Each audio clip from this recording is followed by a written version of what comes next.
আগামী ২৬শে বিধানসভা নির্বাচনে ২৫০টিরও বেশি আসন নিয়ে চতুর্থবারের মতো মমতা বন্দ্যোপাধ্যায় মসনদে বসবেন। আউশগ্রামের বিজয় সম্মেলনী অনুষ্ঠান থেকে বললেন রাজ্য তৃণমূল ছাত্র পরিষদের মুখপাত্র জয়া দত্ত। প্রসঙ্গত, দলীয় নির্দেশে ১৮ই অক্টোবর ছিল তৃণমূলের বিজয় সম্মেলনীর শেষ দিন। আর শেষ দিনে বিজয় সম্মেলনীর অনুষ্ঠান বিজয় উৎসবে পরিণত হলো আউশগ্রাম ২ নম্বর ব্লক গেরাই হাই স্কুল প্রাঙ্গণে। জাঁকজমক আয়োজনের খামতি রাখেননি আউশগ্রাম ২ নম্বর ব্লক তৃণমূল কংগ্রেসের সভাপতি শেখ আব্দুল লালন। প্রথমে দলীয় কর্মীদের মিষ্টিমুখ করিয়ে উত্তরীয় পরিয়ে বরণ করা হয়। আদিবাসী নৃত্য, ঢাকি এবং পরিবর্তন গ্রুপের শিল্পীদের সঙ্গীতে আকর্ষণীয় হয়ে ওঠে বিজয় সম্মেলনী অনুষ্ঠান। আদিবাসী মোড়ল, পুরোহিত ও মৌলানা সাহেবদের সম্বর্ধনার মাধ্যমে সম্প্রীতির এক নিদর্শনের চিত্র ফুটে ওঠে গেরাই হাই স্কুলে। উপস্থিত ছিলেন রাজ্য তৃণমূল ছাত্র পরিষদের মুখপাত্র জয়া দত্ত, বোলপুর সাংসদ অসিত মাল, মন্ত্রী স্বপন দেবনাথ, জেলা সভাপতি রবীন্দ্রনাথ চ্যাটার্জি, দক্ষিণবঙ্গ পরিবহন সংস্থার চেয়ারম্যান সুভাষ মণ্ডল, জেলা তৃণমূল ছাত্র পরিষদের সভাপতি স্বরাজ ঘোষ, জেলা পরিষদের সভাধিপতি শ্যামাপ্রসন্ন লোহার, সহ সভাপতি গার্গী নাহা, জেলা পরিষদের শিক্ষা, ক্রীড়া ও তথ্য সংস্কৃতি দপ্তরের কর্মদক্ষ শান্তনু কোনার, জেলা পরিষদের মেন্টর শেখ ইসমাইল, আদিবাসী সেলের চেয়ারম্যান দেবু টুডু, আউশগ্রাম ২ নম্বর ব্লক তৃণমূলের প্রাক্তন সভাপতি রামকৃষ্ণ ঘোষ, পঞ্চায়েত সমিতির সভাপতি মমতা বারুই, যুব নেতা শেখ সঞ্জু, জেলা তৃণমূলের সভানেত্রী নীলা মুন্সি সহ বিশিষ্টজনেরা। এদিনের বিজয় সম্মেলনী অনুষ্ঠান থেকে আগামী বিধানসভা নির্বাচনের ৫০,০০০ ভোটের ব্যবধানে জয়ের টার্গেটের অঙ্গীকার করলেন ব্লক সভাপতি শেখ আব্দুল লালন। জেলা সভাপতি রবীন্দ্রনাথ চ্যাটার্জি বলেন, উৎসব মিটে গেলে এসআইআর এর নামে কোনো প্রকৃত ভোটার যেন বাদ না পড়ে, তার জন্য তৃণমূল কর্মীদের সজাগ থাকতে হবে। মন্ত্রী স্বপন দেবনাথ বলেন, বিজয় সম্মেলনী অনুষ্ঠানে ধর্মগুরুদের সম্বর্ধনার মাধ্যমে সম্প্রীতির এক অনন্য নজির ফুটে উঠল আউশগ্রামে।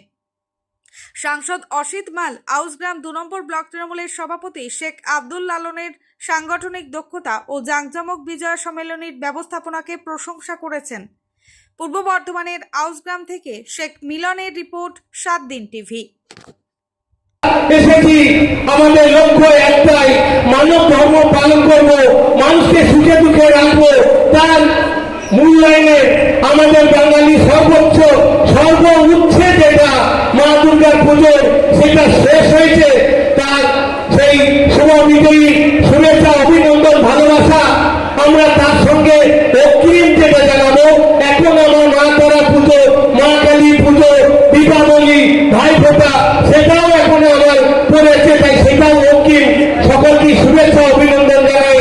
তা আমাদের নেতৃত্বে আমরা খেটে সেটা আমার এই কর্মীরা পরিশ্রম করে ৩ গুণ ভোট বাড়িয়ে ৩৩,০০০ নিয়ে গেছেন।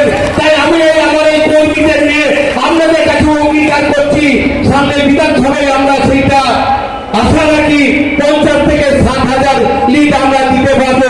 পারবেন তো আপনারা? পারবেন তো আপনারা?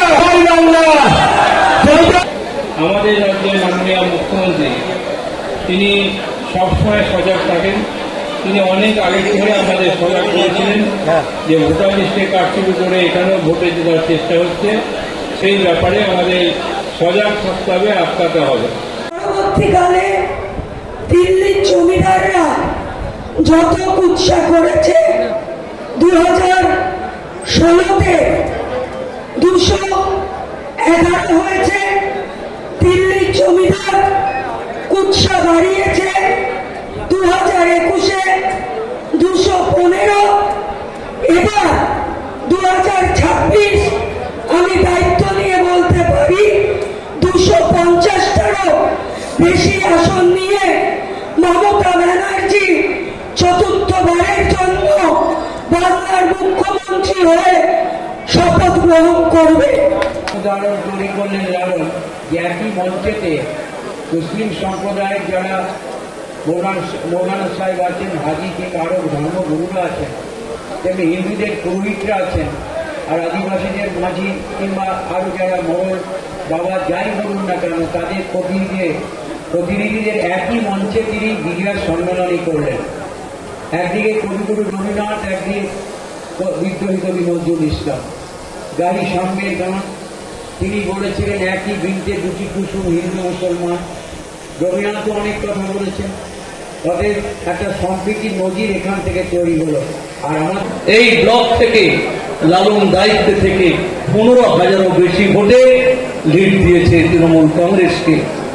তাই সঠিক মানুষকে বেছে নিয়েছেন, একদিকে সংগঠক, অন্যদিকে সমাজসেবী।